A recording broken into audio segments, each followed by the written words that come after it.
Did you know goldenrod makes an excellent tea?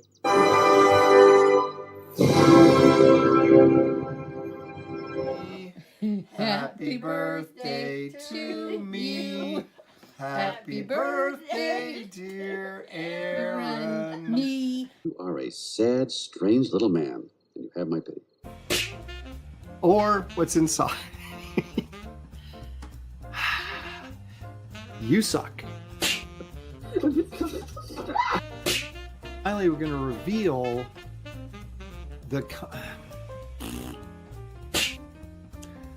Hey everybody, welcome back to Tomic's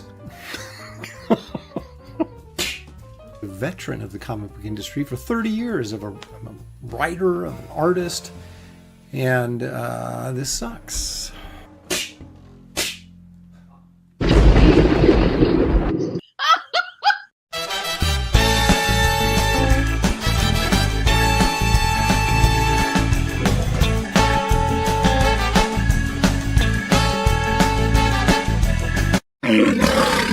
She cooks nothing but chuck wagons, stew, and her name is Minerva. Ouch! She's the flower of the flower. Ouch!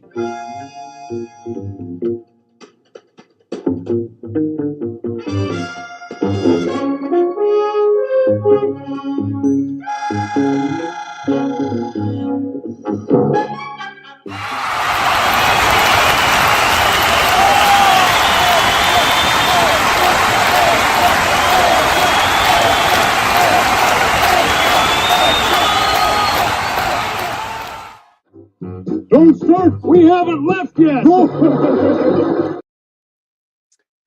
Welcome everybody. It's once again time for Aaron Live. I am Aaron and I am still alive, baby. It's Father's Day, Sunday, June 15th, 2025. And oh, Amazon, what a shock on Sundays. My dog going nuts right when I go live. It's a beautiful thing and you can only experience it right here every week on Aaron Live. So if this isn't part of your regular programming, gosh darn it, it should be, because you don't want to miss my dog going nuts every week. Welcome. Hey, everybody.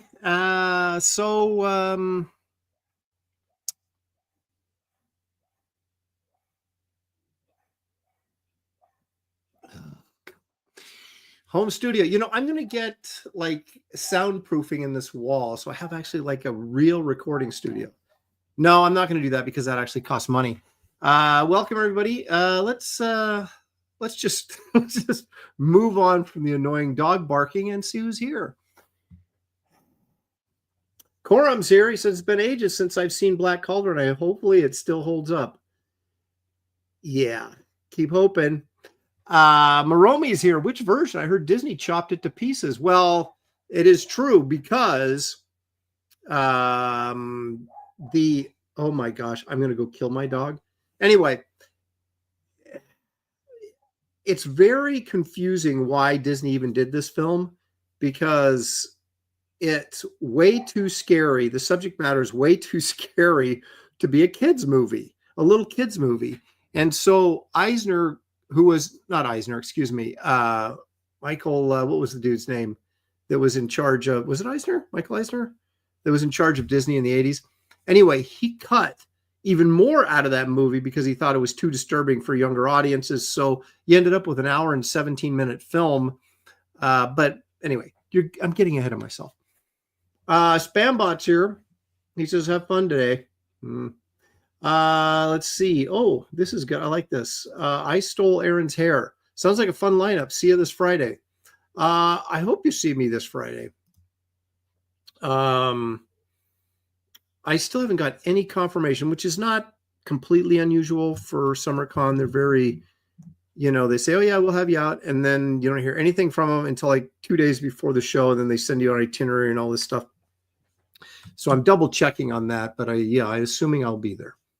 Past Master Dan is here. Mark Pengren, happy Father's Day, Aaron. Thank you. Appreciate that. Kevin Thomas is a big fan Here we go. As a big fan of the Prydain series and Lloyd Alexander, Cauldron as an adaptation isn't that great. They chopped up the first and second books into one film and changed characters to the being unrecognizable. However, if you watch it just as a movie, it's not bad. Stealth X5 says, you sequential treasures here. I see SummerCon hasn't added you to the guest lineup on the website. Are you sure you'll be there next weekend? I think I just answered that. I think I will be there next weekend. Hail Lopez and ahoy to all the usual suspects in the chat. Be watching the replay tonight. Happy Father's Day to all the dads out there. Have a great day. Thank you, Spaceman. Daniel Russell wants a Shelley update. She's been sick for a week and is in bed now with a sore throat.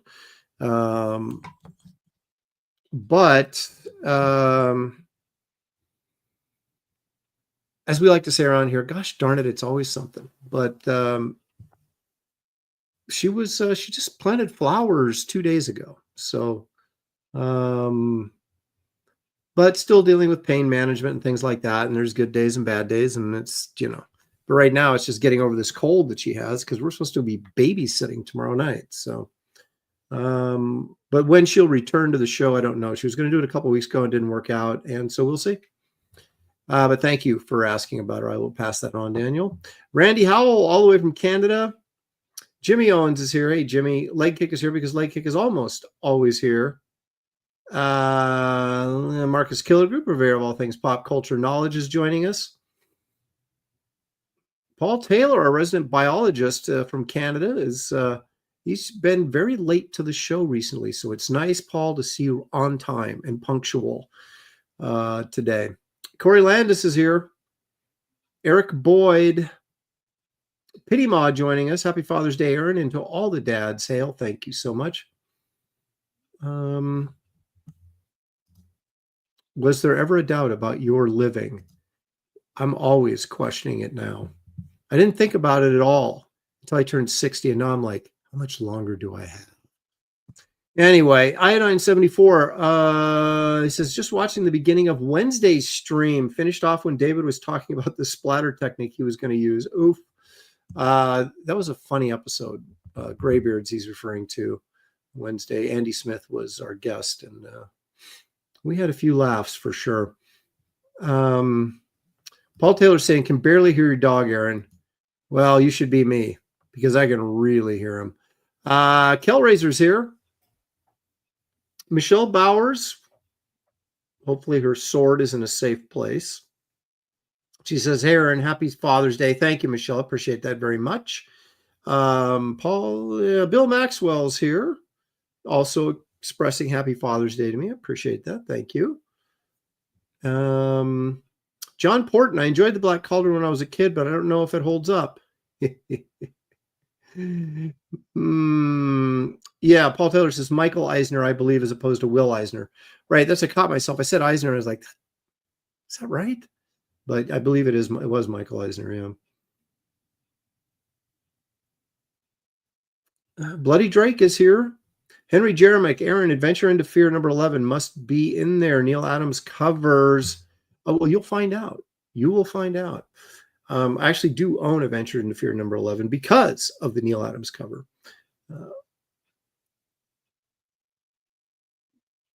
Let's see. Jimmy Owens says, we're coming to Saturday, but waiting to buy tickets until Friday just in case. Definitely not going to see Mark Brooks.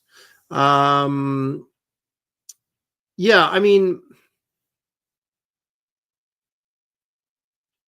I'm probably paranoid, because I've never had any trouble at all with SummerCon. And, they've always been real friendly about inviting me. The problem is they're horrible at returning emails. So it's like, I'll send them and say, hey, can we nothing.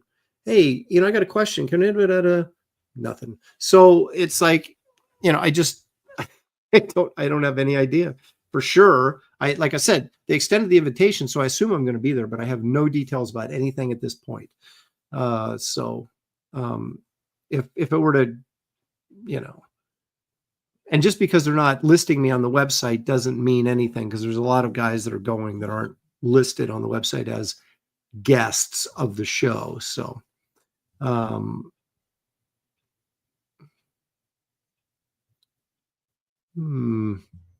Dale, I will keep Shelley in my prayers. Thank you for that, Dale. Appreciate it very much. The Geek Easy's here. Anti-Entity is joining us. Appreciate that. Thanks. Good to see you again. Will Gary be there? Gary will not be there. I mean, I wouldn't be even pretending to go if I didn't extend. I mean, I emailed him and asked him, hey, I'd like to come out to the show, because I don't do Seattle anymore, because as just saw like last weekend, they're once again destroying downtown Seattle. And it's like, if the government's going to allow that, I am not going to participate in that city in any way, shape, or form. But I've always liked SummerCon. I thought it was a good show. It's a big show. It's my dog going again. Sorry. And it's a well put on show. There's a lot of comic book dealers there, which I enjoy. And I'm not big on chasing celebrities, but they have a huge, list of celebrities there. But it's just a really well run, put on show, and it's a big show. And I'd just much rather do that than Seattle, which I will never do again. And but like I said, they're hard to get in touch with. So anyway, but like I said, I don't think there's any problem, but I will certainly let you guys know. I will check again on Monday, see if I can check with them and get some verification, because obviously, since the show is this coming weekend, I mean, they're going to have to mail out itineraries and stuff pretty soon. And so I would assume I would be hearing from them very soon. But I'll continue to check and then try and keep you guys updated. Anti-Entity says, Aaron, you should hit Terrificon. Isn't Terrificon like in Florida, or is that something else? See, my biggest problem is I do not want to get on a plane and fly cross country. I just don't want to do it. And it's especially when you don't know how you're going to do at the show, and it's so it's a big time investment and a big unless the show's like paying for everything, which sometimes happens, but a lot of times doesn't happen. You can reach out to these shows. Like Terrificon has never, I don't believe, reached out to me, but I could reach out to them. They might say, hey, yeah, come, we'd love to have you. We'll give you a table. But then I'd have to fly myself out and put myself up. And then it's like, is that really worth it?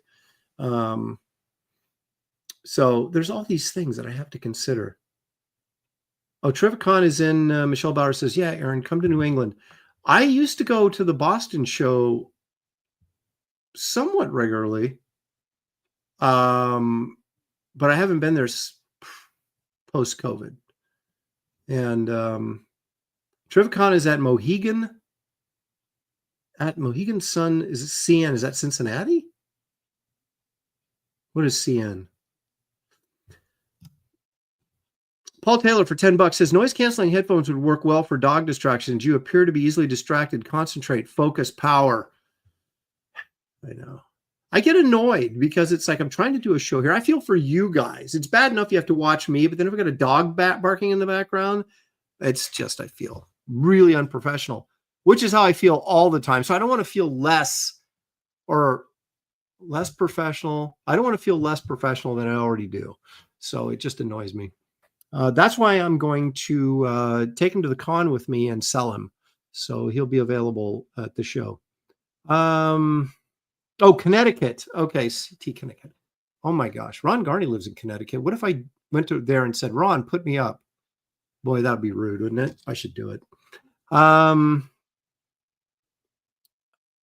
Randy Howell says, the dog is just protecting you from hippies.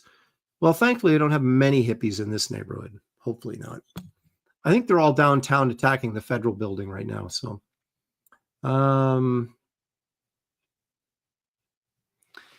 okay, enough of this nonsense.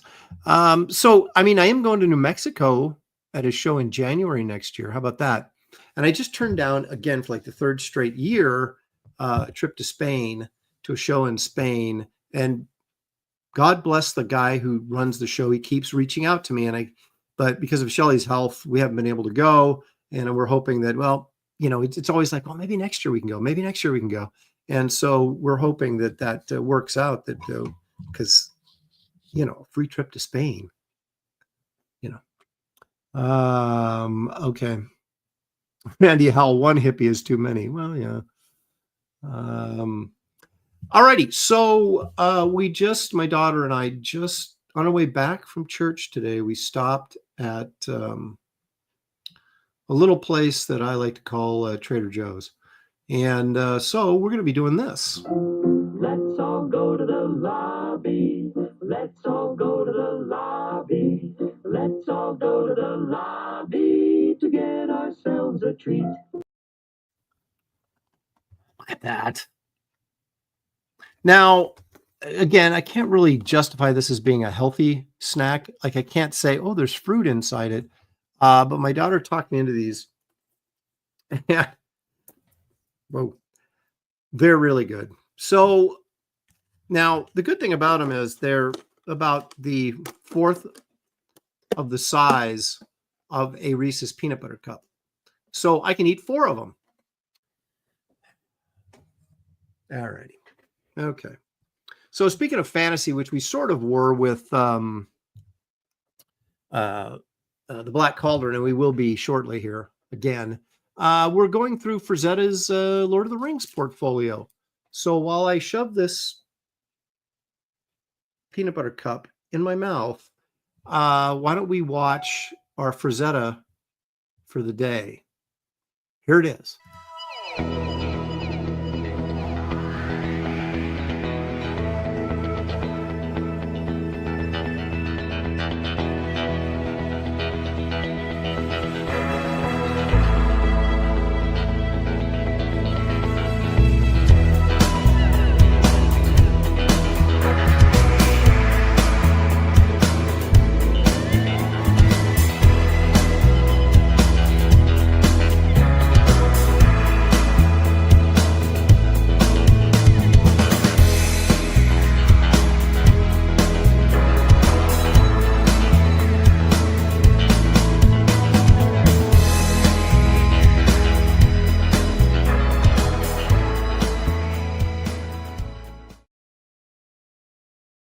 That, of course, is Frazetta's rendition of Gollum. And did I mention last week that I have this portfolio? Because I do. And I did check on eBay because people were talking in the chat last week about that some of the single prints from this portfolio are going for hundreds of dollars a piece. That portfolio is $1,000 plus portfolio. See, comic books are a good investment if you bought them when you were young and you're really old now. Paul Taylor wants to know if it's slabbed. Man, I'm getting a bum rap. I mean, how many times do I have to tell you guys? I have like a $1,400 or 1,400 book collection, and only like 70 books are slabbed. I'm just getting a bad rep. Although I will admit, which I've admitted a million times, and I'll continue to admit, that most of what I buy now is slabbed, because when you're investing hundreds of dollars, sometimes thousands of dollars in a single book, you want to make sure that grade is secure in what you're paying for. So I just think that's being smart. That's what I think. That's what I keep telling my kids that too. So you guys are going to want to keep your eye on Twitter and newspaper, so that when I'm gone and the big announcement that there's Aaron Lopresti's estate sale, you always can hop on a plane and get over here, because just quality merchandise from all over the place. It's incredible. Avenger 2 is all over this. Says that Disney has treated the Black Cauldron like a redheaded stepchild, barely available on DVD when it was in print. Very hard to get on Blu-ray unless you were a Disney Movie Club participant there. I didn't mean to put that up. Yeah, that's oh, look. Ha ha ha ha ha ha ha ha ha is here. It's up. That's the shadow, I believe. Do you guys listen to, do you ever listen to old radio shows? They have like a program on like Saturday and Sundays nights. I used to listen to them. I don't know what happened to my radio. My AM reception up here just sucks. But I used to listen to, and I do still occasionally, like I think it was when radio was young or something like that. And there's a couple of old time radio shows, and they're on for like 3 or 4 hours, and they just play old radio shows. Some of them are good, some of them not so good. But I've gotten into listening to those. They're kind of fun, especially the creepy ones or the private detective ones are always good fun. There it is, Dale A. When radio was. So you guys do listen to that. So I'm not the only nerdy, geeky person in this whole thing. I'm going to go out on a limb and say we probably all are, right? All righty. Well, as we start the show, you can't have a professional show, which I've still yet to have, but I know that you can't have one without at least one public service announcement.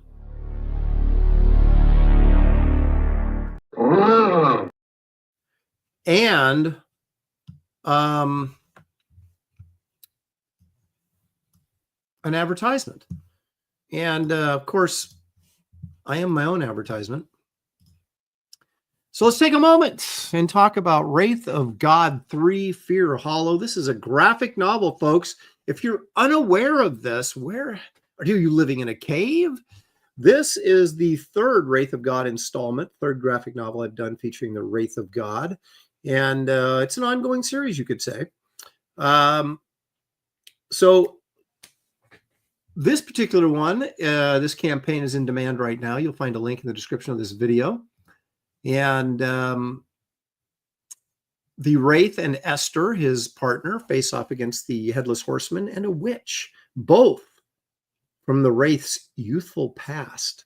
So we get a little bit of background on the Wraith. It's I think they call that character building. I don't know. But you've got a 64-page graphic novel. You've got 4 cover options because we like to give you flexibility. As we say here at Empire Comics, can you see the little cutout sign? But it's like right above my head. See, it says Empire Comics back there. Yeah. So we're a real thing. And here we like to give you options. And so you have this cover option, which I highly recommend. That's by me. And then here's a second cover option. This is an EC variant, also by me, that I highly recommend. Perhaps my highest recommendation is for this cover by me. This is the 1972 box cover Marvel edition. It's kind of fun, nostalgic, if you remember your 70s comics. If any of you were old enough to read comics in the 70s. And then, of course, here is the best-selling cover. I'm happy that it's the bestseller because I paid him to do this, but it kind of hurts my feelings. But anyway, it is really cool. It's a painted cover by the great, and I don't use that term lightly. Maybe I do, but I really mean it when I say it. Chris Stevens, tremendous artist, and contributed this cover. Look at this comic is in color. I know. People say there's a lot of black and white out there. I don't trust that this is actually going to be in color, but no, this is a newfangled thing. It's going to be in full color. Every page will have color on it.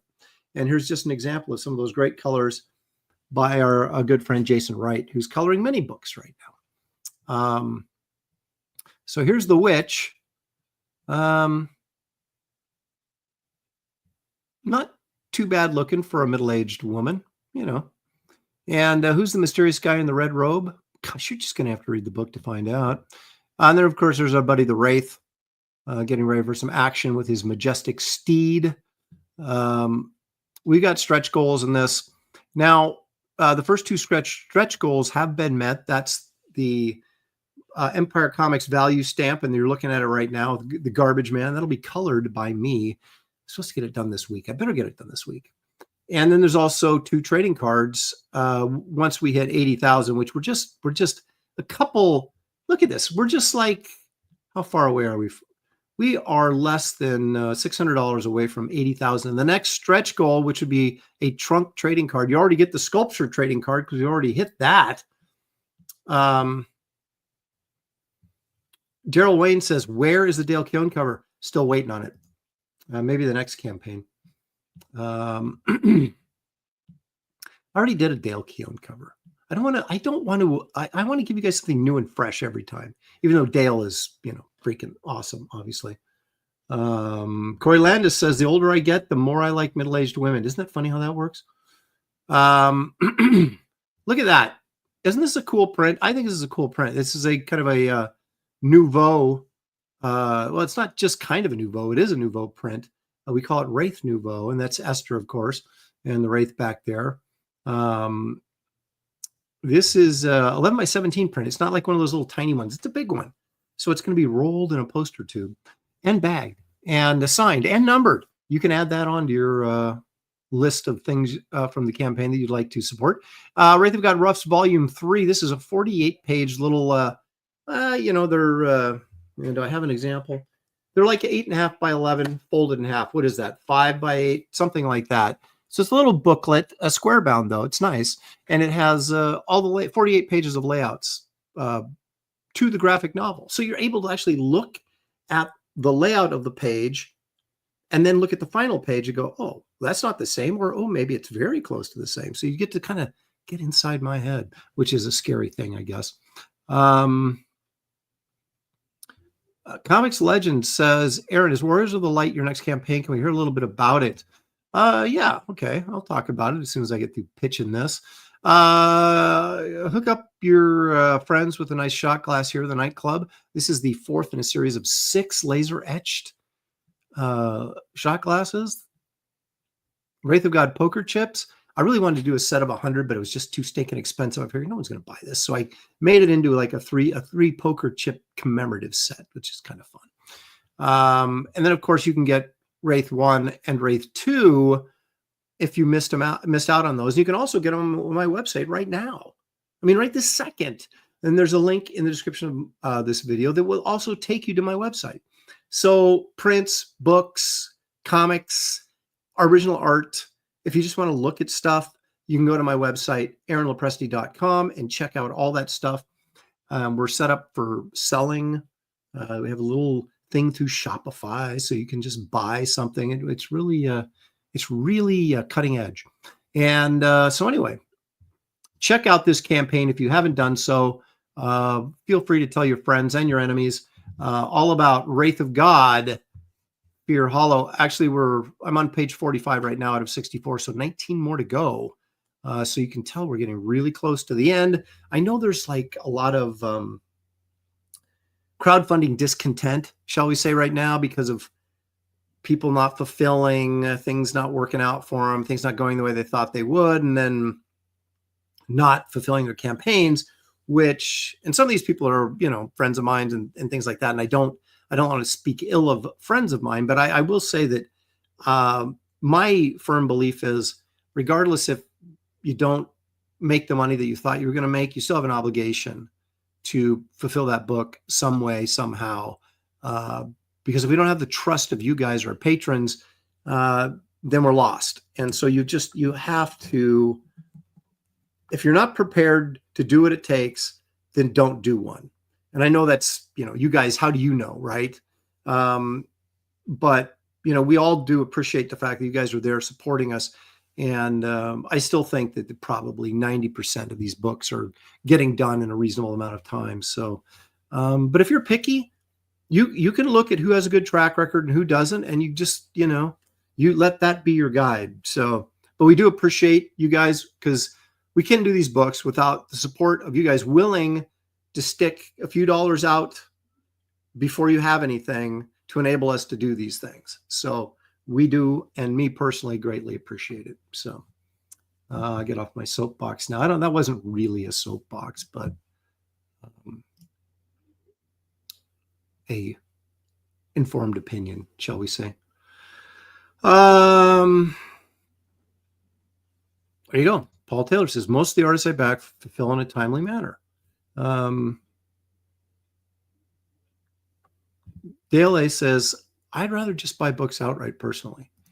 Well, it is. I mean, and there's a large portion of people that will wait till the book is done. You know, I expect I'll sell copies of this after fulfillment. I will sell copies once I announce when I'm closing down the campaign, because it's going to the printers, and people will jump on because they'll feel secure that they're going to get the book and won't have to wait too long. But we really appreciate you guys that stick your neck out at the very beginning and back these things early, so that it allows us to actually do the project. So, but I am grateful to all backers, regardless of when you come in, and appreciate your support.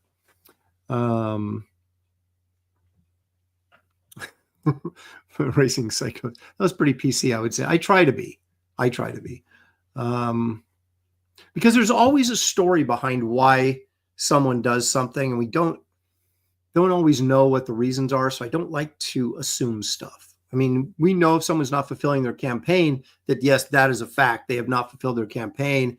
And there's really, I don't want to say there's no excuse for doing that, but I don't know what the inside story is. And so I don't like to, pile on people too badly when I don't know everything. So anyway, Comics Legends wanted to know about the next project. I've got several projects that are developed, and that's the problem when you do stuff like this, because you can't just it's not like Marvel where I can hire a bunch of people and just launch all 3 projects that are developed and ready to go. I have to decide which one I want to do next or first, or which one do I think maybe you guys want to see. I mean, I could, I guess I could put a poll up, right? But even that doesn't really give you a great indication. It gives you a little bit of an indication, maybe, because it all depends on who sees the poll and who doesn't, and yada yada yada. But Warriors of the Light is the working title. That may stay, it may not stay, I don't know. But it's a fantasy epic, the kind of thing that Tolkien would be jealous of if he saw my story. It kind of fits into my 70s vibe that I have, because that stuff was so prevalent with me growing up in the 70s. Like, we're just looking at Frazetta's Lord of the Ring portfolio, right? And Bakshi's Lord of the Rings came out, 78, I think. And all that Tolkien stuff, all that fantasy stuff was all really, really big. Sword and Sorcery was really big. Now, this isn't a barbarian story like a Conan thing. It's more of a Lord of the Rings type of thing, where a young man gets thrust into a different realm that is of fantasy type, elves and trolls and monsters and those type of things, and gets involved in a quest, as they usually do. It's a little more detailed than that, but there's a girl, there's a guy, there's monsters, there's an evil Satan-like character that has to be defeated, and there's all sorts of fun stuff. So from a standpoint of stuff I like to draw, it's it's right up there. And this is complete. The outline is completely done, so it's like ready to go. But then I've got this other thing called Primal Zone, which is this another dimensional thing, but it's like a dinosaur world this guy gets put into, and then there's a girl, and there's the dude. We always got that going on. But it's more of a dinosaur world, and so I'm kind of like, oh, they could do that.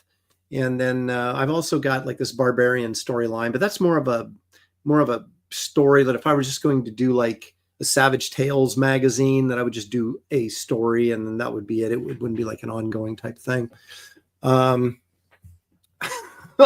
Learn from Jimmy Reyes. What Jimmy Reyes was doing was, Jimmy needs to learn from me, but what Jimmy was doing was more of a,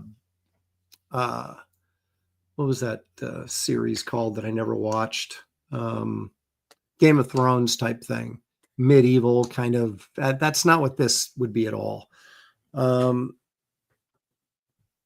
I could just do a straight superhero story. But actually, people hit me up about that too. It's like, what are you going to do just like a superhero story? And I've got one.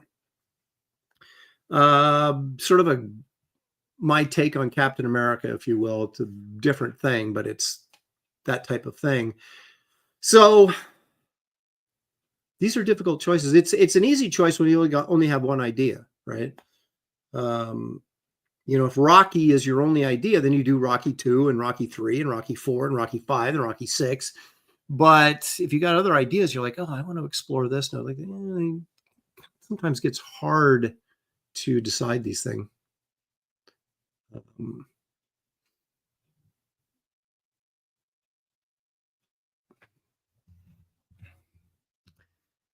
Well, I mean, you could say that about Westerns too. And I went ahead and did a Western and it did okay for the most part. So it's hard to say. I think there's a different vibe in crowdfunding small press than there is in mainstream, because I've seen superhero books fail. The superhero books do really well in the mainstream, but then small press people try to do them and they fail. But then you see, something like Elf Quest or, you name it, whatever, come out independently, and those do really well, but then you put them out through Marvel or DC and nobody cares.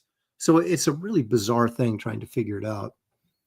Paul Taylor says, yes, but stay away from Rhinestone. Yeah. Does that have Dolly Parton in it? Was that still Sylvester Stallone and Dolly Parton, wasn't it? I kind of think it was. I remember seeing that going, you got to be kidding me.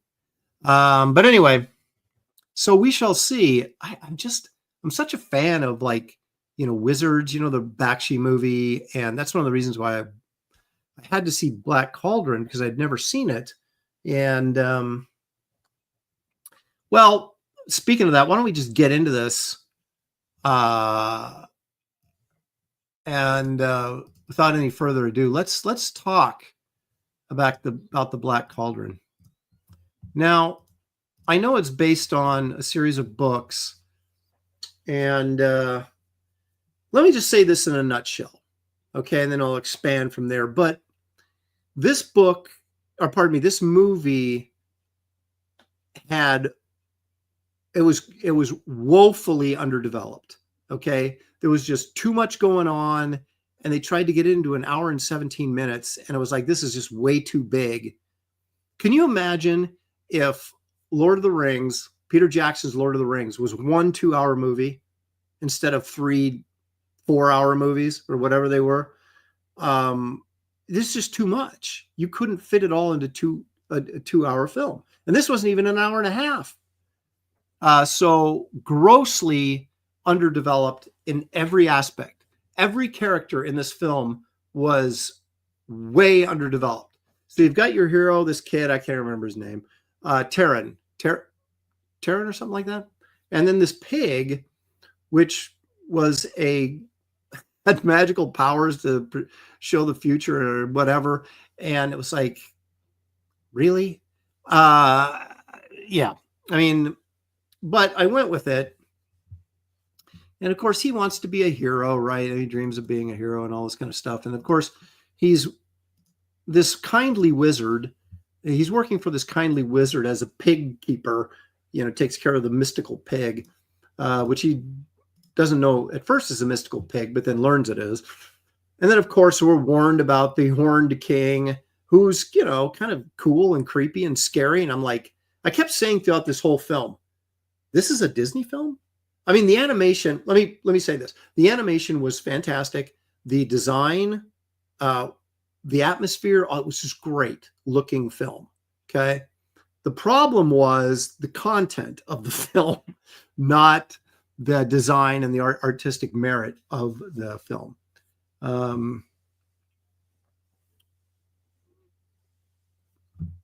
It's funny that Paul Taylor said, I wonder if it came out at the same time as Charlotte's Web.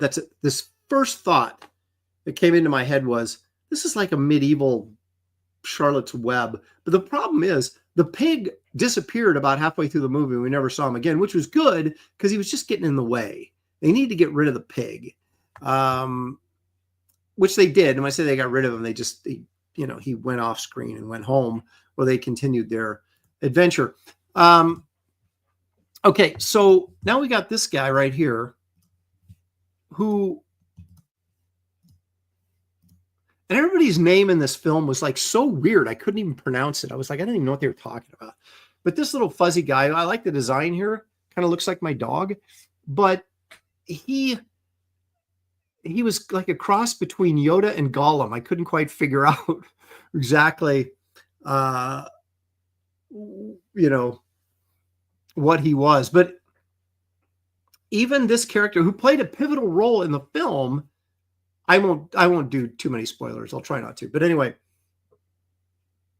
he never developed the kind of relationship with our leading man here that he would have needed to make the sacrifice that he made near the end of the film. Let me just put it that way. That came out of left field. I was like, what? What's he doing? And yeah, there it is. Yalom, says Paul Taylor. Now, doesn't this character look like someone that would be smoking? Like if Ralph Bakshi did this movie, this thing would have been smoking the cigarette the whole time. Okay, so our hero. Okay, so the basic idea is that he's supposed to keep this magic pig from getting captured by the Horned King, because the Horned King will then use the pig to show him where the Black Cauldron is that has all this evil power in it. And he can raise his army from the dead, and he'll have this army of undeads, and they'll conquer the world, which I thought, okay, this is cool. I mean, Disney, but this is cool. And so the Horned King captures the pig, and then he goes to save the pig, and then they get away. At least the pig gets away. He saves the pig. But then he gets captured and thrown into the dungeon. So he's sitting in the dungeon, and then this chick just comes out of the floor just randomly. Oh, who are you? Are you here to save me? And it's like, where did this chick come from? She has this glowing ball that does nothing the entire film. It does not. It serves no purpose except maybe to give them light, in the dark regions of the castle, where they could have just had a torch, right? So anyway, so she claims to be a princess, and just like offhandedly says, oh yeah, I was captured because the Horned King thought that my glowing ball could tell him where the Black Cauldron was. And then that's it. And you're just like, what? And so, and as they're going through the dungeon area and how did she get out of her cell? Well, she's just walking around. Anyway, so they're trying to get out of the castle, and he finds this sword, right, that has magic powers, but none of that's explained. I mean, we get none of it just has magic powers, He's like, well, whose sword was this? Why is it in the castle? How come the Horned King doesn't know about it, and all this kind of stuff? So a lot of like stuff going on. You kind of feel like, wow, this could have used like a whole nother 2 hours of development. So. And then one of the dumbest things then for the movie, and if I haven't shared enough dumb things, this guy he's like a minstrel, and he gets captured, right? So he's in the dungeon. So the two kids save him, and so there's the three of them now, and he is completely useless. He's comedic relief, I guess, but he does nothing and adds nothing to the film. And so I'm like, why is he even here? So anyway. They eventually, then there's this big scene with a bunch of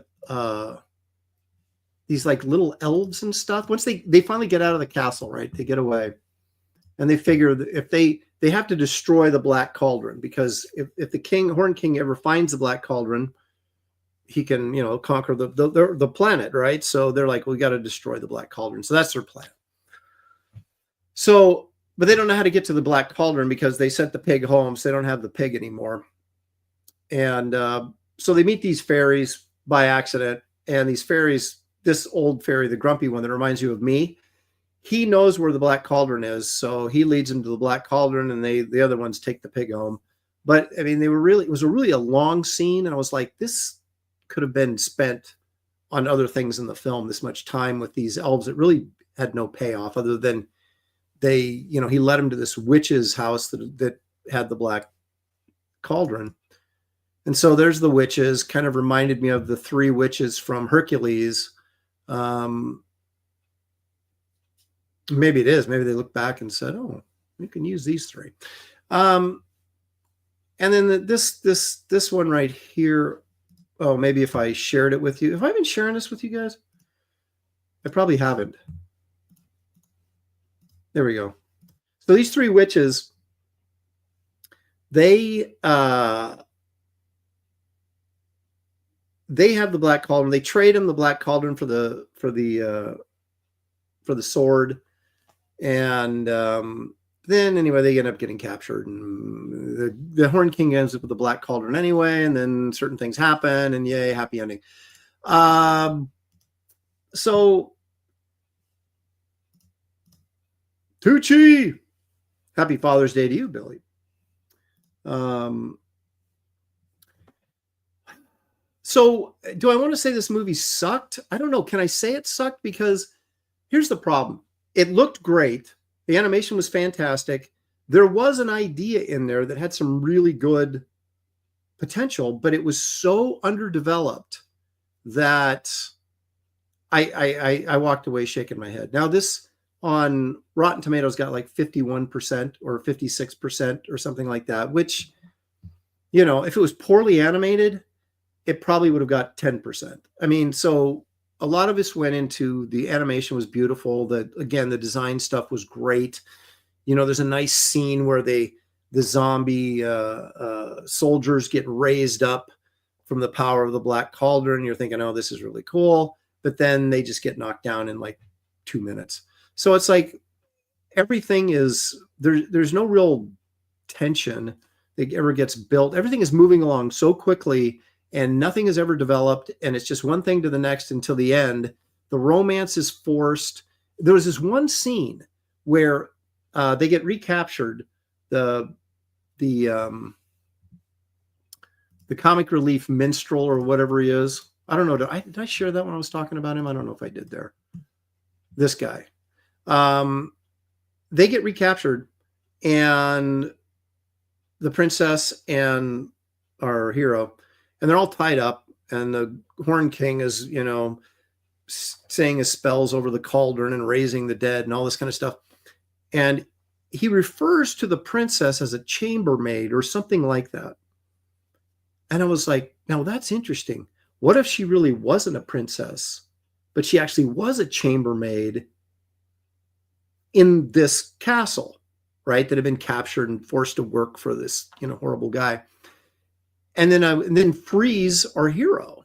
That would have made way more sense than what they presented to us. Now, I know that this is based on a book, and I'm not making any critique about the book because I haven't read it.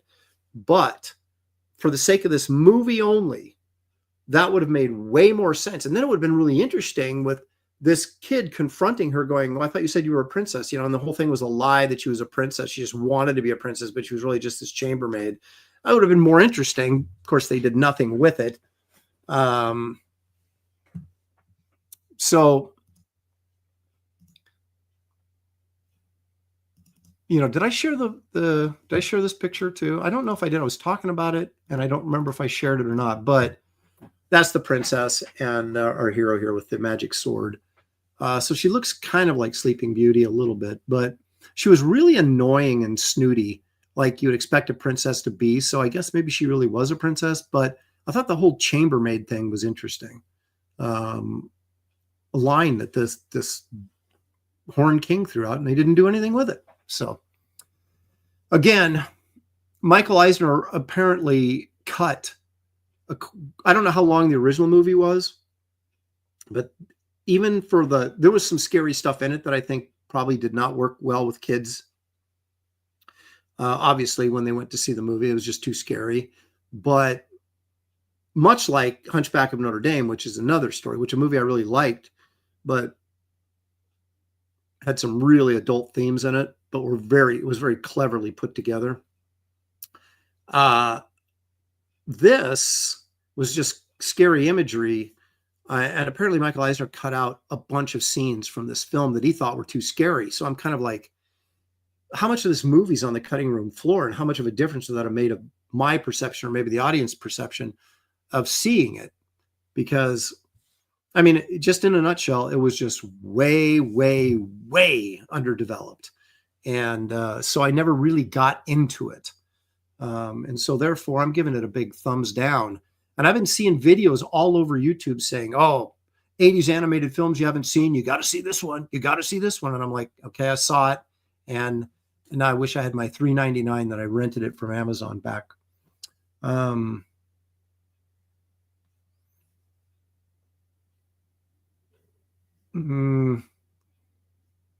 think that Avengers says, I'm convinced the last Disney film that had heart was the original Lilo and Stitch. Disney feature films since then have been forgettable. I don't even care for most of the Pixar films. Well, Pixar was on a good run there for a while. And although I'm not a huge Bugs Life fan, it was still decent. I love The Incredibles.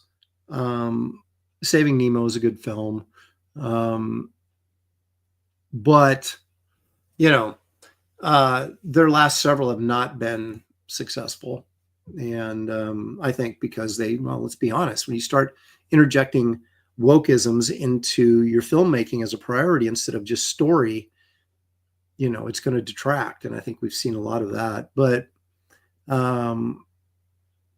this film, I just think, and this was rated PG, right? So they knew that they were doing something that may be a little bit beyond what was normally considered Disney fare. And maybe they thought they could get a broader audience by doing something like this.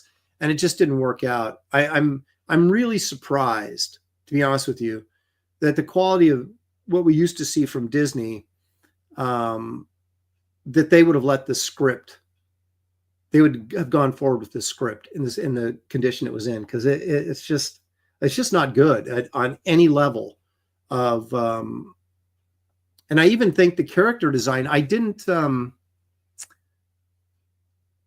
I don't want to keep picking on this guy, but since he's not real, I guess I don't feel quite as bad.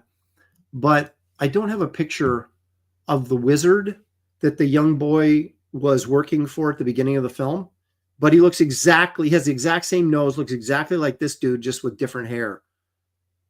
And I was like, you know, give him a pointed, I mean, they all had that sort of, you know, 101 Dalmatians kind of nose, you know, well, even they had some characters with pointy noses. These were all sort of kind of looked the same. And, but the little gremlin that worked for the Horn King was cool. I mean, there was some really good character design in here, despite my criticism just then. But I just am really, you'd spend that much money on an animated film in 1985 and go forward with such a lame script. Now, well, I think I have to watch Treasure Planet next, because I've heard the same thing about Treasure Planet, that it looks incredible, but it's just really lame. And you just wonder, where are your story consultant, your script writers? How does that get through with a bad? How do you get it's like you base a movie on a concept, but the script isn't there. I mean, we see that in Hollywood all the time, but usually we don't see it in animated films like that. That stuff gets, like with me working on Wraith of God, I rewrite so much because I draw the page, I look at it and go, yeah, that doesn't work, right? Where, you know, when you're just formulating a script in your head, you don't really know that it doesn't work sometimes until you see the visuals. But if you're shooting it, you know, then you're like, by the time it gets edited together, you usually don't have time to go, whoa, we really blew it. You got to release it anyway. But with animation, it's such a step-by-step process, and it's a slow process that you should be able to catch that stuff and fix it before it gets released. But in this case, they did not.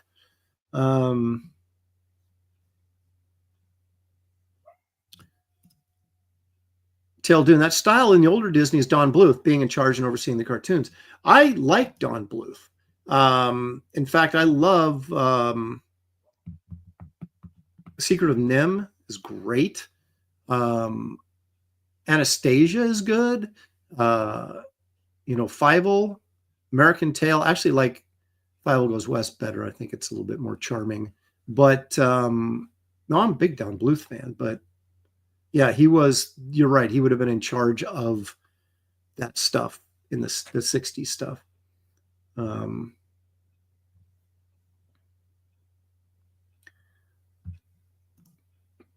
Anti-Entity says, this was before its time and missed its mark. Princess Mononoke hit where Black Cauldron was trying for. I haven't seen that. I'm not familiar with that, but I just think they tried to do too much in too little time.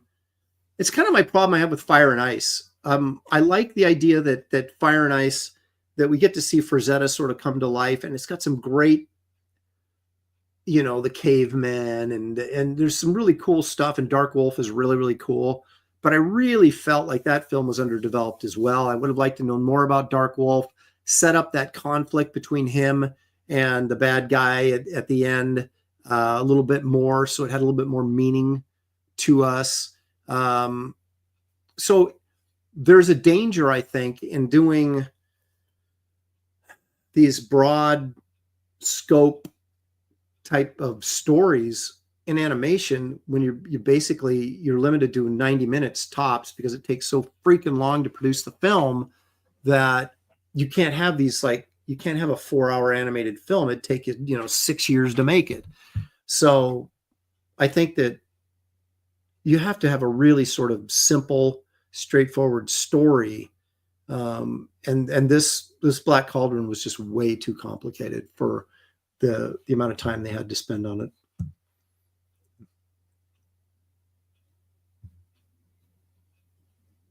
Yeah, everybody's saying the same thing. It's really bizarre that Disney would have, it may have just been one of those things where they just were trying to, let's try something different. Let's see what happens. Because in the 80s, they didn't really, when was Little Mermaid? 89, I think, was like the first of their rebirth, in popularity. They were really, 70s and 80s. It was nothing, it's like The Rescuers, which was a good movie, but who cared? Nobody cared. Disney just wasn't producing anything of interest to anybody. And then they hit it big with The Little Mermaid, and they got that formula with the music and the kind of that Broadway feel to it. And, the little sidekicks, that formula, they went through, 6 films with that before they changed, before that got old. 6 or 7 films, when I think about it. Tarzan was the one that was sort of not the same as the others, which I really like. Tarzan. I do feel like it could have been a little bit more intense when they were capturing all the apes and Tarzan came to save them. I felt that tension didn't get drawn out quite enough, but it was really good, so I just think the 80s, Disney was trying to find itself as an animated studio again, and they were trying stuff, and this didn't work. So there you have it. My deep thoughts on the Black Cauldron.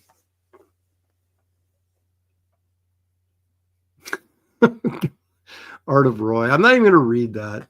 Oh my gosh.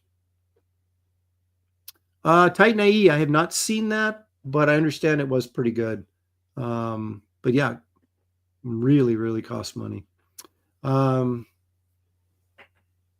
righty, so where are we? Oh, it's time to take a journey into my flat files, see what I've got to show.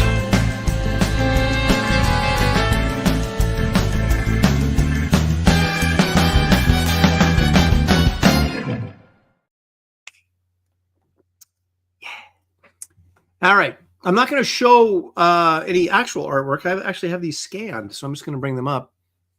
Now, those of you who are regular watchers on Graybeards, we had Jeff. No. Did I do this? I just did this last week with Andy Smith. Okay, so this is that zealot chick from Wildcats. Now, as everybody pointed out that I did these, whatever these things on her back are, I did them wrong. And I freely admit it. I'm not an image guy. And I was looking at image from afar as I was trying to break in going, wow, I wish I had their money. But I did go in and it was mine. I got quite a bit of crap for it looking like a coloring book thing. There was just no shading or anything in it at all, but at least I got it done. And so then I added, everybody else was adding to their drawings. So I juiced this up a little bit with the stuff on the metal. And so there you go. I don't know if it's actually any better, but at least it's, it looks like I tried harder. It's tough hosting a show and doing a drawing. I'm just saying. That's what I like to hear, Paul. That's it. It's not wrong. It's artistic license, and that's how I see it. Dale A says it is better. Thank you, Dale. Appreciate that. Now, I also get a lot of, I don't know if grief is the right word, but people shaking their heads going, Aaron, is all you do is draw? And quite frankly, that is all I do when I'm not doing other things. So I did watch Black Cauldron last night, but usually I'm drawing. And sometimes I'll do stuff like this. And just for, recreational purposes, of course, I'll stick it in my portfolio. And always, everything is always for sale. But this is, I like messing around with the Wolverine because you can sort of exaggerate him. And I kind of would like to, I don't know how to do it exactly though, consistently, but I'd like to move into this sort of like, not that what I do is realistic, but, a little bit more exaggerated, a little bit more cartoonish, like this, is fun. And, so this is colored pencils and Copic markers. And, basically, the reason I don't do color with Copic markers is because I don't have any color Copic markers. So I will lay in the gray tones with my either cool or warm markers, or sometimes neutral, and then lay in color with colored pencils over the top of that shading. And that's kind of what I did here.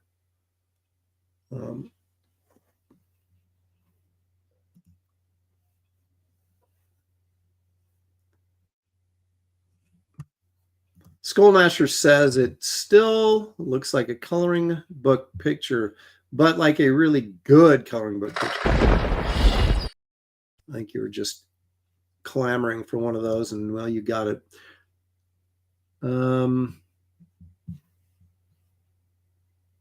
Saying Adam Kubert feels that. Yeah, maybe.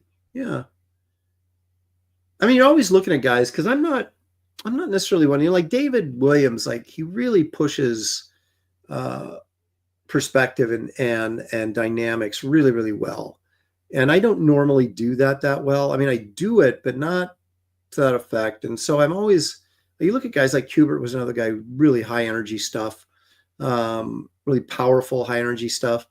And so I haven't looked a ton at Kubert, but I do look at people and see what they're doing and saying, oh, could you, incorporate some of that into what you're doing? And this is, this is just a headshot, but I'm still caught up in that sort of Wrights and Frazetta illustration first, dynamics second sort of feel to my work, which I think it probably suits me well for what I do. But when you're doing superhero work, you probably want more of a David Williams feel, where it's just really in your face dynamics.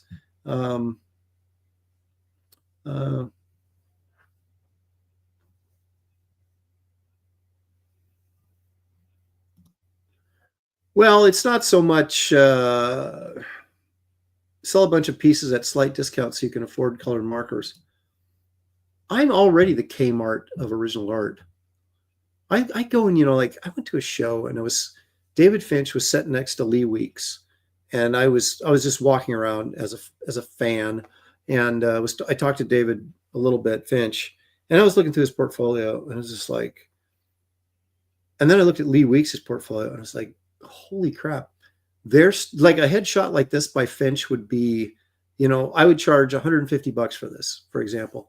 Finch would probably be like 500, or more. And so it's like, I'm already discounted is what I'm trying to tell you. But anyway, that's just something fun I work on. I do that stuff all the time because it's just, I don't know. I do enjoy drawing. But I always try to draw something with a thought in mind. Oh, it might be, I should draw something I could probably sell, because if it's just piling up here for my own amusement, then it's just piling up. So, but of course there's no guarantees, right? And so I was going through some other folders. And this is the interesting thing, right? When you've had multiple computers, and every time you get a new computer, you take the artwork that's on your old computer and you save it on a hard drive or a flash drive or whatever. And so it's not on your new computer. So then you hook up your external hard drive and you put a few discs in or whatever of old stuff. And you're like, well, look what I found. And that's where this sort of fits in. I put this up on Twitter, so probably a lot of you have seen it already. But I did and I think I talked either on the Professionals or on Graybeards about working for Dynamite. And one of the reasons I work for Dynamite is because, not for the money, but because I was getting to do covers that I knew I could, sell. And so this is part of a Red Sonja miniseries. And I think this is, that's Thulsa Doom back there. I think it's Red Sonja versus Thulsa Doom was the name of the miniseries. I guess I don't remember. But anyway, so I would do these covers for them. I'd pencil and ink them, and then I'd color them. And for about 60% of what I would get for Marvel or DC for doing a cover. But then I thought, well, I know I can turn around and sell this Red Sonja cover, which of course I did. But I remember I hadn't remembered this particular one, and then I came across it, and I really liked the lighting on the guy's face in the background. Very creepy, sort of Boris Karloff-esque.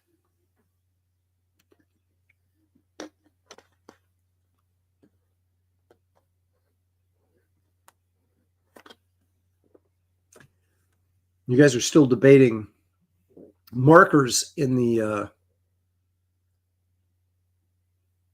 reason I don't invest in a full color set of Copic markers is because if I'm going to do something full color like that with, where basically you're painting with a marker, I would just soon do it with watercolors or acrylics and actually paint. Colored pencils is still, to me, is kind of like drawing. So it's not really, I don't know. It's not all that different of an exercise than penciling something is to me. And so I use colored pencils a lot because they're easy and I can lay them down quick and, get to the point. Someone had mentioned, selling your artwork at a cheaper rate. Well, if you're doing a painting or maybe a marker painting, that can get pretty expensive just because of the time involved in it. Colored pencils, to me, is not that time consuming, and so they allow me to kind of do color work that I don't have to charge an arm and a leg for too. So that's kind of that. So anyway, there you go. Those are a few pieces of artwork that are floating around in my mental flat file, if not my physical flat files. So, all righty. What do we got next on the old agenda? Oh, well, this is probably why most of you came, was to hear me discuss Neal Adams.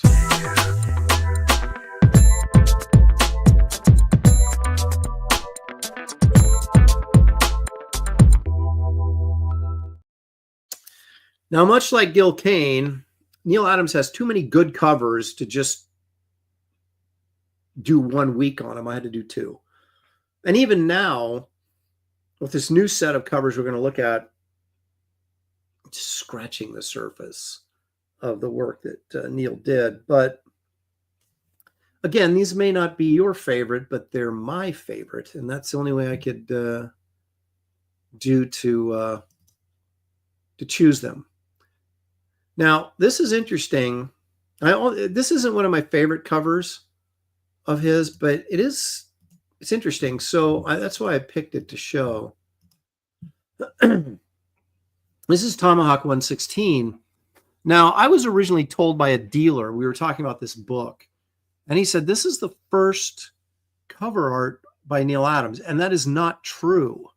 This is the first cover art on this title by Neal Adams. And Neal did a bunch of covers for Tomahawk, which was a DC Western book, obviously. This is the first cover he did for the Tomahawk series, and it is an old one. It's, I think, 68 or 67, but it's not the first cover he ever did for DC. The first cover he ever did for DC, the best I can find, and this may still not be accurate, was Detective 370. That's officially recognized as his first Batman cover, but I think it may be his first cover as well. But this is definitely not. But the interesting thing about this book is it's difficult to find because Tomahawk, first of all, was not, a big seller like Superman or Batman or Detective Comics were. So there's a lot less of these floating around. And then there's probably less likely that they were taken care of. So there's a lot less high grade copies of this. So the dealer I talked to was like, he had one of these and it was really high priced. I wanted to get it, but I didn't want to pay the money. And I was like, come on, man, what's the deal with this? And he goes, hey, these are really hard to find, man. Go ahead and try and find one. I said, I will. And I never did. I found a couple, but they were just like beat to crap. So, but I still don't own this book simply because, I would get it if I get a decent price on it. But like I said, it's one of those books that's hard to find. So, dealers are going to deal.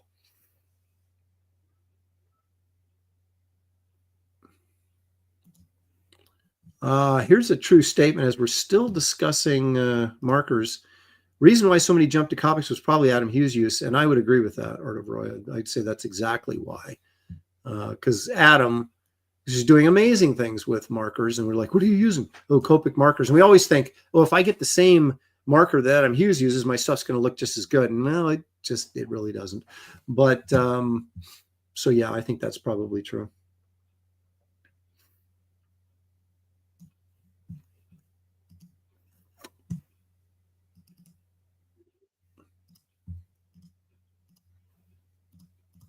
All right. This is Savage Sword of Conan number 2. Neal, I always loved Neal's painted covers, even though they were inked and then painted. William Stout does the same thing. Inks and then paints with watercolors. Now, Neal I haven't seen the original of this, so I don't know, but Neal obviously was a commercial art guy. He had his own commercial art studio called Continuity. And that's where I first started using markers, was doing storyboards and comps, advertising comps in a commercial art studio. And so Neal used a lot of markers because that's what he did as a commercial artist. So this may be a combination of watercolor and marker. I do not know. But I do know that it was inked and then he painted it or colored it using whatever techniques he wanted to. But I always liked Neal Adams' Conan, always. And like, he might be my favorite Conan artist, actually. He just didn't do Conan that often. But I liked his Conan face better than Buscema's and better than Barry Smith's. He kind of was that hybrid. He kind of was between Buscema, which had that thuggish, Conan face, and Barry Smith had sort of that pretty boy Conan face. Neal Adams was able, I think, to get kind of a handsome but still very rugged Conan look. And so I always thought this was a pretty cool cover by Neal.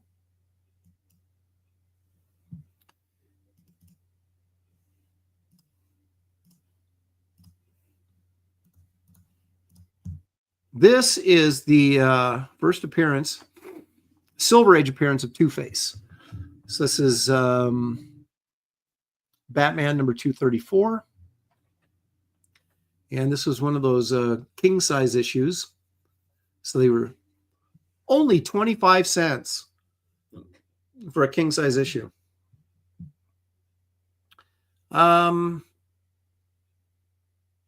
This is really nice in that I always like Neal Adams Batman covers because Batman was in a lot of cases was in trouble.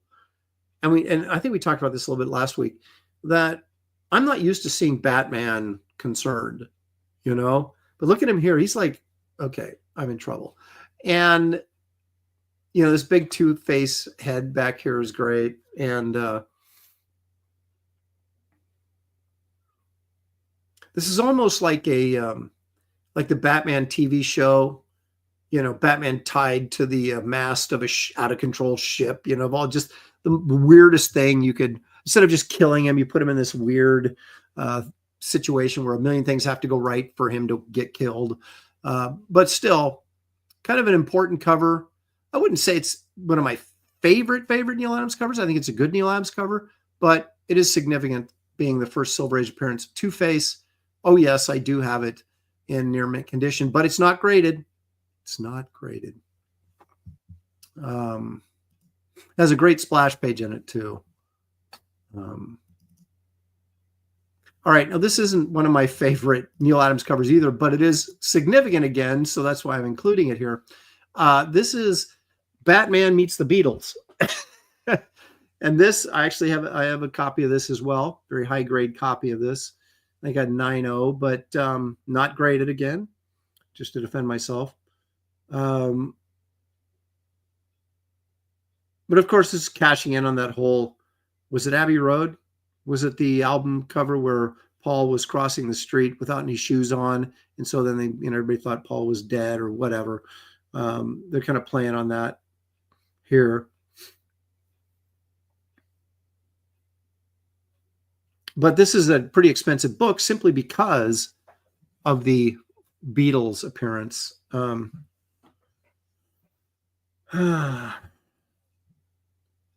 So another significant cover that I think is decent, but, you know, it's not one of his better efforts, but it's good. I mean, it's always good with Neal Adams. That's the great thing about it. He's always at least doing something good.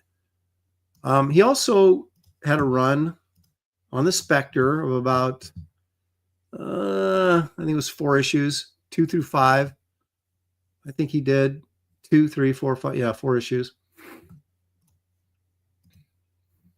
They were all good covers, but this is the one that features the Spectre most prominently. All the other ones have like the guest stars in the foreground and kind of the Spectre coming in from behind.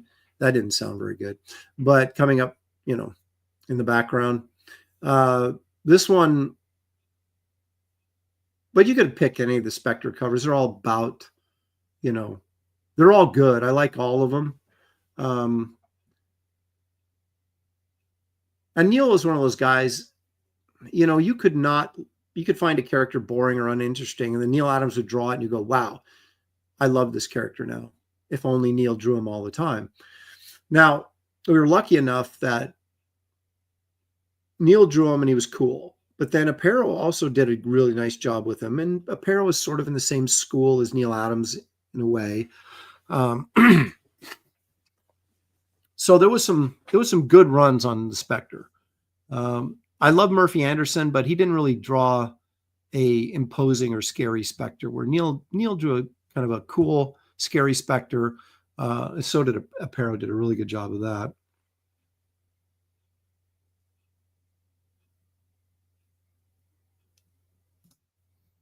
Paulus Arts is, I haven't decided if I like this stream yet.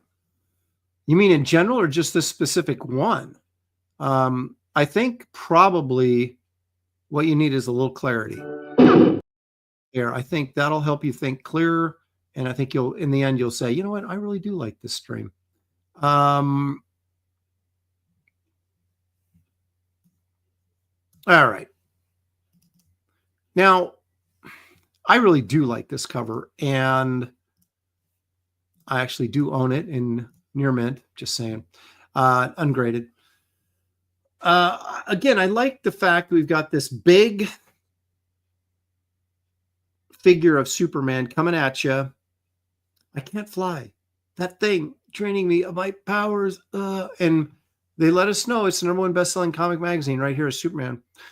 And now, for all we know, the story in here is super lame, like a lot of them were.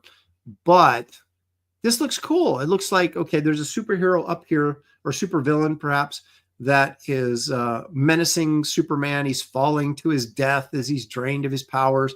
It's a nice dramatic cover, and it's got a nice, well-drawn big figure of Superman in the foreground. What's not to like? Nice little orange-blue complementary color scheme here. Really pops off the newsstand.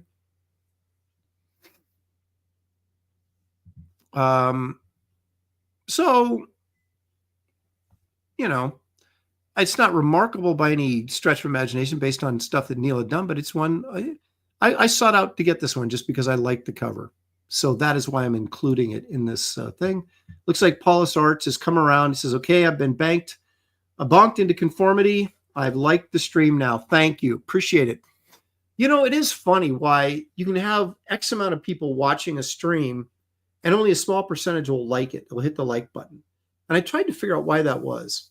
And then I realized the other day as I was walking on the treadmill and I was listening to YouTube stuff while I was walking on the treadmill, and I was like, well, I can't go over and hit the like button because I'm on the treadmill. So that the show would be over and then another one would start, and I wouldn't like that one either because I was still on the treadmill. So there's, you know, if someone is listening to me right now but is sitting way over there doing something else, you know, maybe that's why they don't hit the like button. I don't know.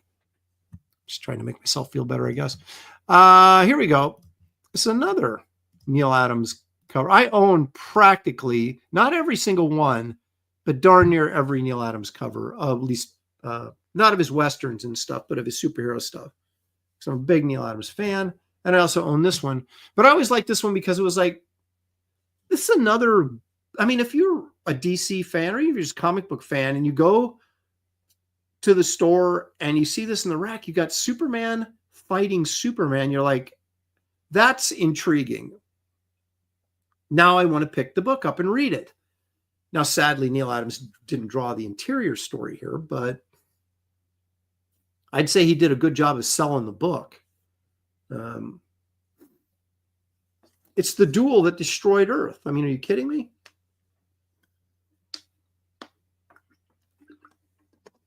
And I always loved the simple color schemes. They were so limited to what they could do with color, and yet the colorists in comics back then really knew what they were doing and made effective color use of a very limited palette. And certainly they couldn't do, you know, very good lighting and things like that. They could do it a little bit. You can see it down here on the fire where they try and kind of using 3 colors, this kind of red, orange, then a little bit darker yellow, then a little bit lighter yellow.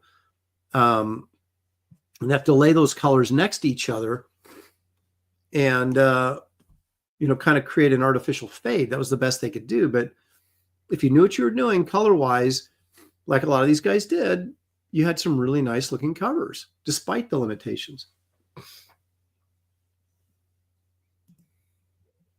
And of course, Neal drew the entire cityscape too, which was like, I mean, maybe he had a photograph and traced it or whatever. I don't know, but at least he bothered to put it in. Okay, he had a run on Dead Man.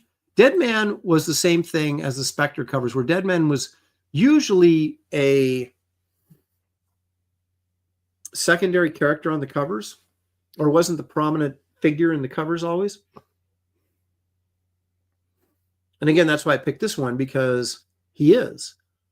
And we've seen Neal do these a couple times where he would have your main character featured in the being surrounded by all these heads, right? And I think he liked drawing faces. I mean, I like drawing faces too. If you're just going to, you know, kind of go off and draw just kind of weird, interesting faces. Excuse me. But there's a lot of good Dead Man covers. There was another one I wanted to show, but I couldn't get a decent JPEG of it off my Google search, so I left it off. But these were all in Strange Adventures 205 through 216, I think. And has some really, really good stuff in them. Other than the very first issue, 205, First Appearance of Dead Man.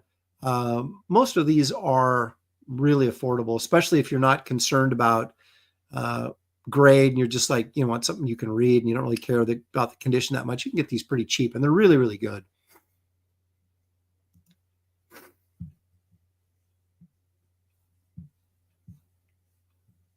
Sean Willits says he freaking loves the Black Cauldron. Okay, Sean.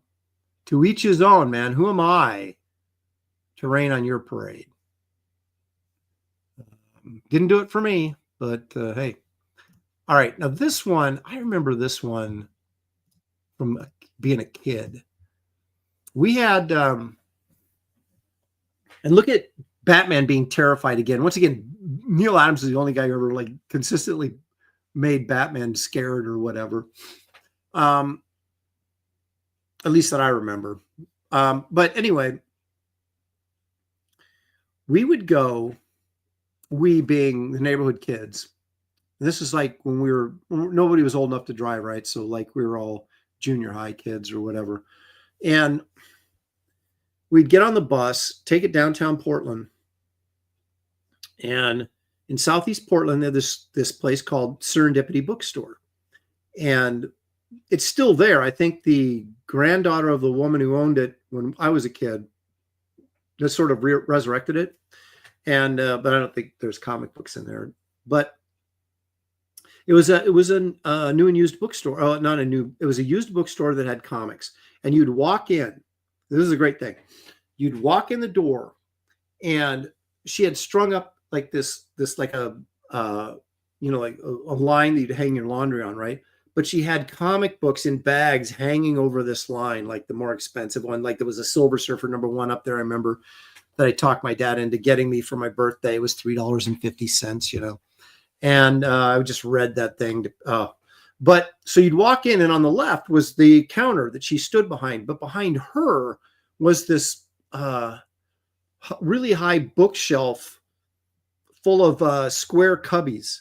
And in every cubby was a box full of comic books. And it would be like Batman, The Flash, Spider-Man, Thor, you know. And so you'd go in and go, oh, can I look through the Batmans or whatever? And so she'd pull the box down, put it on the counter, and they were just piled, they weren't bagged or anything. They were just piled in there, right? And you'd open them up, and on the first page, at the very top of the first page, it'd be like $1 or 50 cents or whatever it was.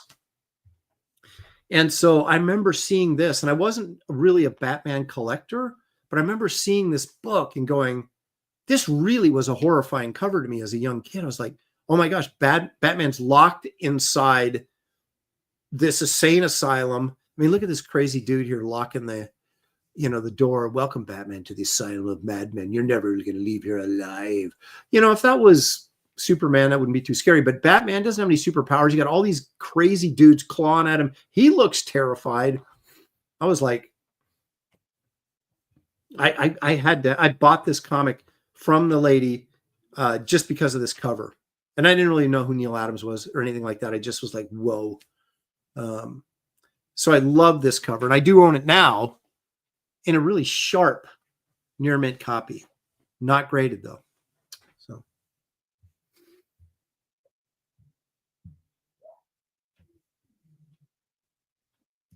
So that's one of my all-time favorites. This is another one I think I got in her very same store, and I still have my copy of this one. It's not near mint, but Bruce Wayne murdered, politician accused. He's innocent. I killed Bruce Wayne and I can't tell a soul.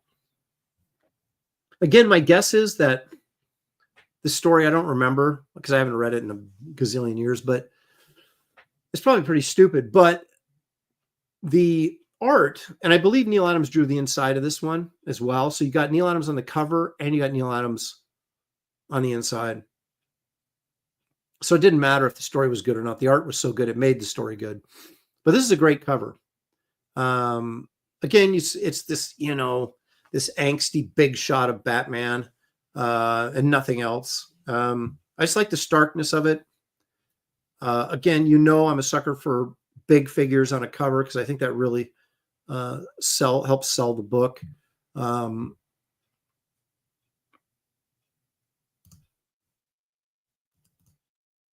And then finally, let's take a look at this. This, of course, this is a reissue, like an anniversary issue. So that's why the price is $5.99 instead of 15 cents. This is the classic Detective Comics 400 featuring the first appearance of the Man-Bat. Once again, you have this nice cityscape down there of Gotham City, I assume, New York, basically. And Batman and facing off with the Man-Bat as giants, really, in this city. And he had a great run of covers and interiors on Detective Comics. This is a really good story arc with the Man-Bat.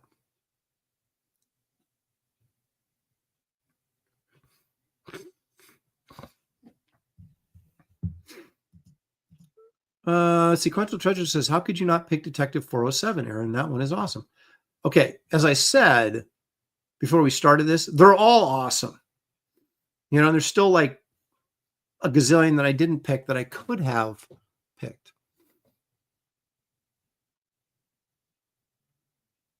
I've got all of these books because I think they're great, but, you know, I can't show every single one. So I've just, you know, picked out a few to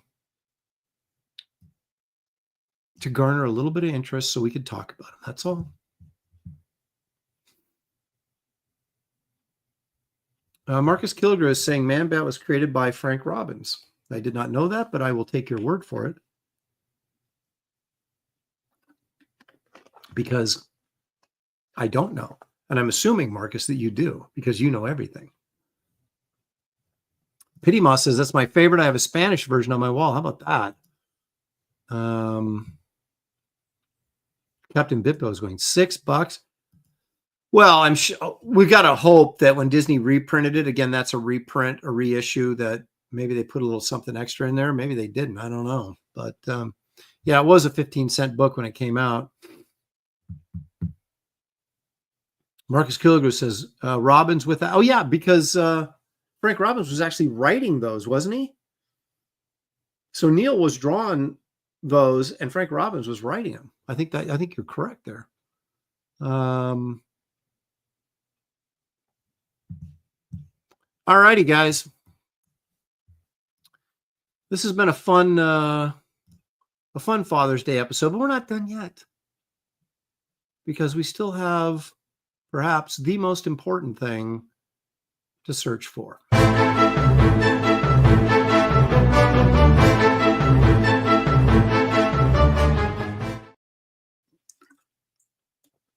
Is today the day that we actually find Bigfoot? I'm going to go out on a limb and I'm going to say no, but again, I'm not here to make that decision for you. You are the one to make this decision of what you're seeing, if you really believe it or not.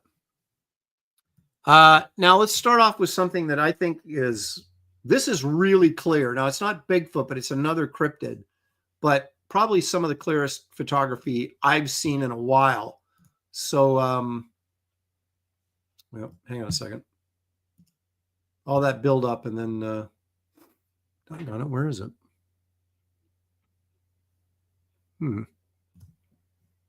Okay, here we go. Tell me what you think of this.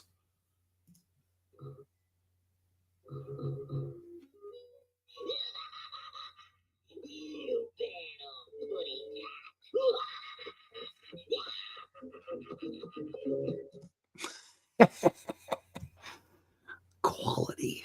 That, my friends, I wasn't a big Friz Freleng fan. I know maybe that's heresy to say, but I love Chuck Jones as my favorite director. And then I'm kind of become a Robert McKimson fan. But that was Freleng, and that was like one of my favorite Freleng ones. There's a Dr. Jekyll and Mr. Hyde episode that Freleng did as well that I really like. But this is a Dr. Jekyll and Mr. Hyde, but it's not the only one he did. So it's like Tweety gets into the Mr. Hyde formula and becomes Tweety Hyde or whatever. It's kind of fun. But seriously, folks, why look at quality Warner Brothers animation when I can show you this crap? This is some Spanish-speaking person, so this is not from America, but that doesn't mean it's not valid.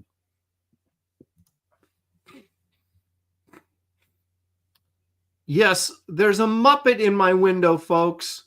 A Muppet. Is that Toothless from How to Train My Dragon or How to Train Your Dragon? I mean, are you kidding me? I actually took this off a site when they're trying to convince me that this is something. This is a hand puppet in their window. Are you kidding me? Just had to warm me up a little bit with this. Well, see, Timotheus Smith says it's real. And, you know, he's as good a cryptozoologist as anybody. So there we go.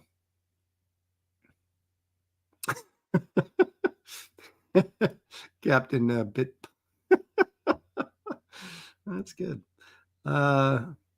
Looks like the black character from Dragon Ball Z. I mean, this is absurd. Okay. It's funny and yeah, okay, great. But come on, man. To quote our good friend Joe Biden. All right. So are there aliens in people's backyards? You're probably asking yourself that.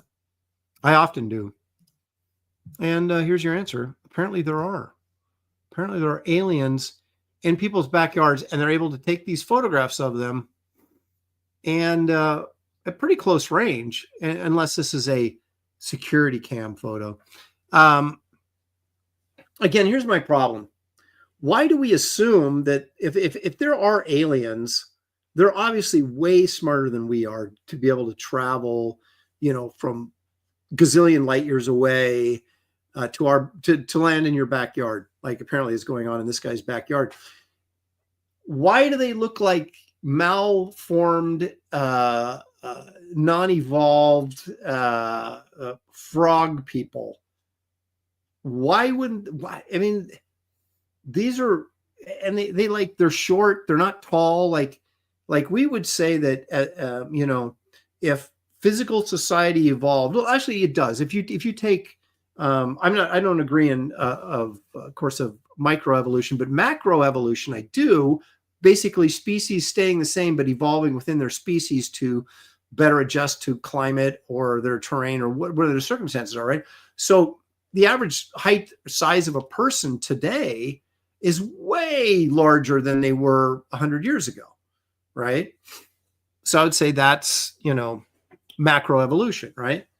Yet these guys, the smarter they get and the more evolved they get, the more ridiculous they look and the wimpier they are physically. So that doesn't make any sense. This gray alien thing never made any sense to me.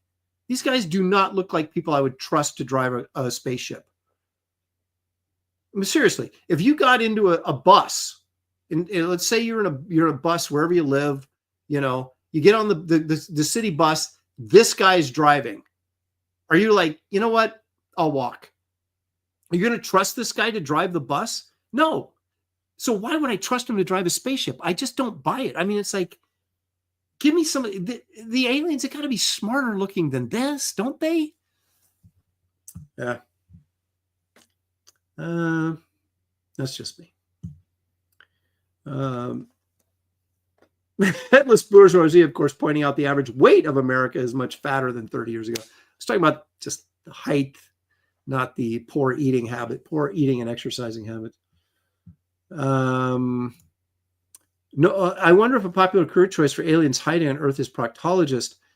They seem to be well trained in that area. That's interesting. So basically what you're saying is the guy that gives me my exams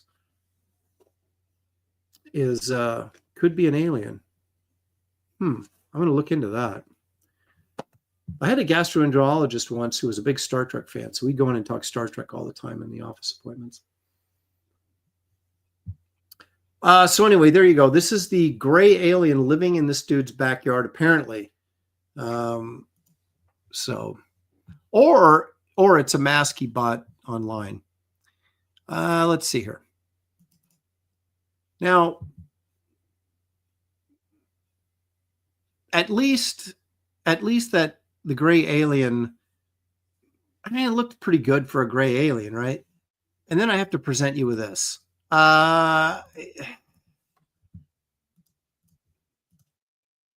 Yeah. So what they're telling me is that this is a dog man.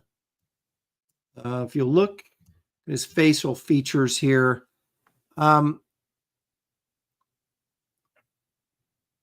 what I'm saying is this is a incredibly poor constructed costume or bit of CGI. The character design is in need of some work here. The shoulders and the, but then they're saying, but look at the hands. The cupping of the hands proves that it's real. And I'm like, that doesn't really prove anything to me. I'm actually embarrassed that I'm showing this. See, you've got the dog-like features. There's the snout. Eyes are there. I guess these are ears over here. Mouth there. But look at the shoulders on this thing. Is not even functional.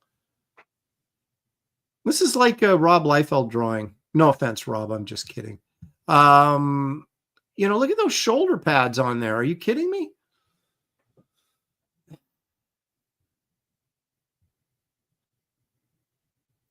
Brian Suddenly Old saying those hands are two different sizes.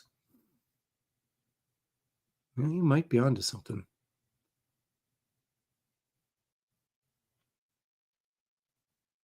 The construction of this body is just ridiculous.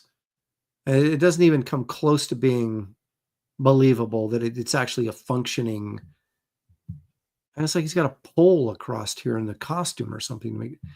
I don't know. Danky Frankie says Aaron needs to learn humility like Ketanji Brown Jackson. He's not an anthropologist. No, but I am a cryptozoologist. And you know how you get to be a cryptozoologist, Danky? You just say you're one because there's no degree. It's not a thing. So I am a cryptozoologist, and I'm telling you that is BS.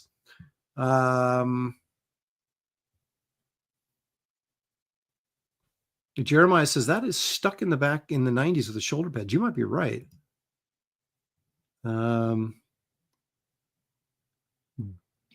Bigfoot's cousin, Big Head, says Captain Bitto. Thank you, Frankie, of course, collectively pointing out if it's Liefeld, where are the pouches? Now, when I said it would look like a Liefeld drawing, I just meant that like the big shoulder pads was kind of the reference I was making, not the entire figure. So,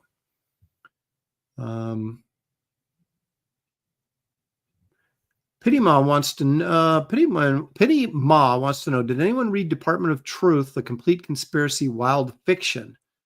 It talks about Bigfoot.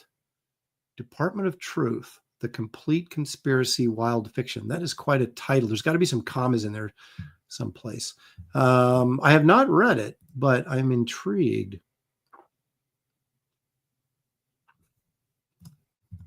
There it is. Lieutenant Lepresti, Starfleet cryptozoologist, report to the transporter room.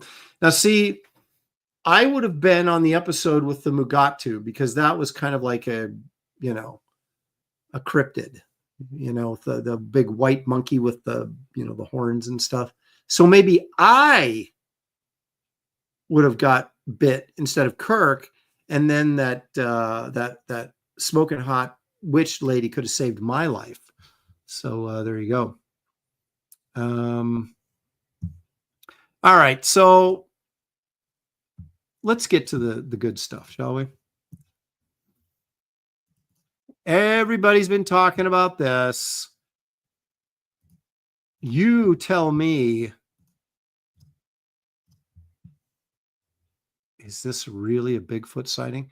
Now, they claim this was filmed by park rangers. So therefore, because we all know that park rangers are always the most honest people in the world, would never lie or fabricate anything. So it must be true. Let's see. So we have the close-up on the left of a guy in a costume, and then the long shot here of what it looked like.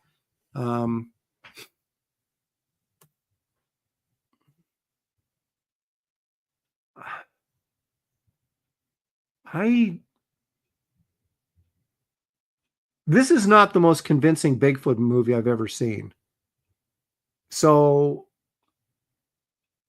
this was just like a week ago, taken on near the Colorado River. And of course, there's some speculation that there's a lot of sightings on the Colorado River, so that there's some sort of interdimensional portal that Bigfoot keeps crawling in and out of, and that's why we keep seeing him around the Colorado River. Let's take a look at this again, because we want to be scientific about this. He's got a really big cone head, a massive cone head right there.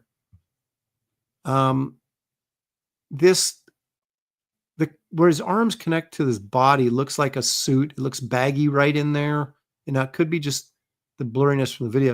And I like how he was looking. He was looking, and it's like he saw somebody and he realized he was being filmed, and then like duck down real quick, like kind of hide. And the other thing is, what is he doing? Okay, if Bigfoot was real, for example, let's just hypothetically say Bigfoot is real. What is he doing? I mean, these are animals. He would be, the only thing he'd be doing is foraging for food, or maybe something for shelter. He wouldn't just be walking around hiding behind trees. And he doesn't seem to be doing anything except looking up at the camera.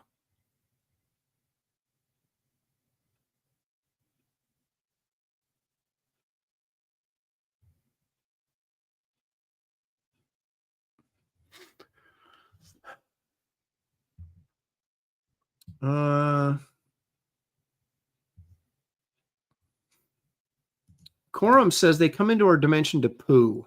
That could be true. Paul Taylor says, so it's Dan Aykroyd then, right? He's one of the Coneheads. Spambot says, it's too clear. The video is too clear to be Bigfoot. Captain Bitbo says, if you look closer, he's being chased by slee stacks. Okay. Headless Bourgeoisie, did he steal the Rangers picnic basket? I don't know. I remember it wasn't too long ago, there was the train going by, and the Bigfoot was sitting out there on the rock kind of waving to the train. That was a more recent, not as recent as this, but one of the other recent ones this year.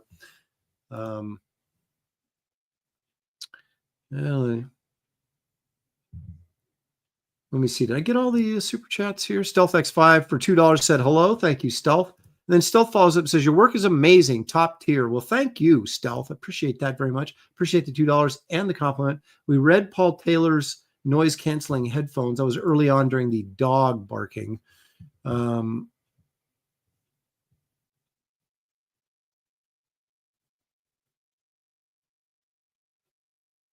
So I guess the only question is on this video is this something that the park rangers put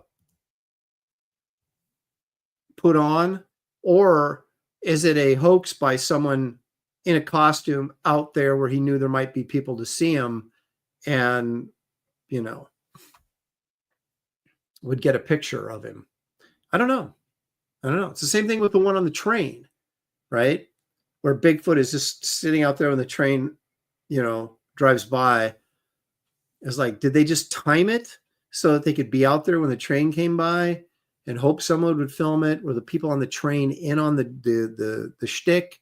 Because in that video, why is Bigfoot walking out in the middle of the desert? There's no trees around. There's no reason for him to be out there. You know, it's not exactly like a deer that just runs over here, then runs over there. I mean, they're big-footed Bigfoots, and it takes them time to get places, and they would only go places where they knew they needed to go for food or water or whatever. So, well, it still remains a mystery. Hope springs eternal, that we're going to find a video that I'm going to go, hey, we may be onto something here. There's been a couple. We've seen a couple that I thought were pretty good. Still not enough to convince me of their truthfulness, but at least I thought they were pretty good. I've seen nothing here today that suddenly changes my skepticism. In fact, it embeds it even more, knowing that there's people out there that are spending their hard-earned money on really bad costumes and doing videos like this to get attention. Makes me want to do one. Anyway, folks, that's going to do it for today's show. Please remember to hit the like and subscribe if you have not done so already. Please remember to check out Wraith of God, Fear Hollow number 3. Let me try that again. Wraith of God 3, Fear Hollow. You'll find a link in the description of this video if you'd like to check out that campaign or back the graphic novel. And also my website. Please check it out. Original art, prints, books, comics, all sorts of good fun stuff. So you'll find both links in the description of this video. Those of you wondering about the SummerCon, as far as I know, in Puyallup, Washington this coming weekend, I will be there. If I find out differently, I will certainly let you know as soon as I can. But there you have it. So thank you guys. Enjoy the rest of this wonderful Father's Day. And happy Father's Day to any of you that are fathers in the chat. You've earned it. So enjoy it. And but be safe. And we'll see you guys next time right here on Aaron Live. Good night, everybody.